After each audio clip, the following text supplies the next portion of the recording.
ಪ್ರಪಂಚ ಅರ್ಥ ಮಾಡಿಕೊಂಡು ನಮ್ಮನ್ನು ಅರ್ಥ ಮಾಡಿಕೊಂಡು ಅಥವಾ ನಮ್ಮನ್ನು ಅರ್ಥ ಮಾಡ್ಕೊಳ್ಳೋದ್ರಿಂದ ಪ್ರಪಂಚ ಅರ್ಥ ಮಾಡಿಕೊಂಡ್ರೆ ನಮ್ಮ ಮನಸ್ಸಿಗೆ ಹೊಸದು ಒಂದು ಶಕ್ತಿ ಬರುತ್ತೆ.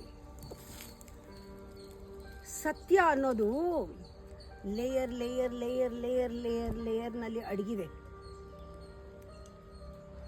ಒಂದೇ ಸತಿ ಸಿಕ್ಕಲ್ಲ.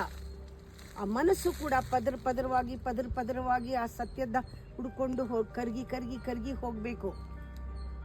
ಆ ಹೊಸ ಶಕ್ತಿ ಯಾವಾಗ ಬರುತ್ತೆ ಮೈಂಡ್ಗೆ ಅಂದರೆ, ಹೊರಗಡೆ ಇಲ್ಲದೆ ಅದು ಒಳಗಡೆ ನಮ್ಮನ್ನು ಅರ್ಥ ಮಾಡ್ಕೊಂಡು ಪ್ರಪಂಚನ ಅರ್ಥ ಮಾಡ್ಕೋಬೇಕು. ಪ್ರಪಂಚನ ಅರ್ಥ ಮಾಡ್ಕೊಳ್ಳೋದೇ ನಮ್ಮನ್ನು ಅರ್ಥ ಮಾಡ್ಕೊಳ್ಳೋಕ್ಕೆ. ಆ ಥರ ಕನೆಕ್ಟ್ ಮಾಡ್ತಾ ಹೋಗಬೇಕು. ಅಂದರೆ ಟ್ರೂತ್ ಅನ್ನೋದು ಡೆಸ್ಟಿನೇಷನ್ ಅಲ್ಲ. Satya is not your goal. Journey is your goal. Each layer of life, pass through each layer of truth is your goal.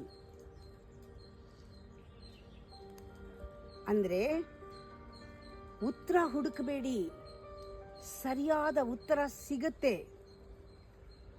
ಖಂಡಿತ ಉತ್ತರ ಸಿಗತ್ತೆ.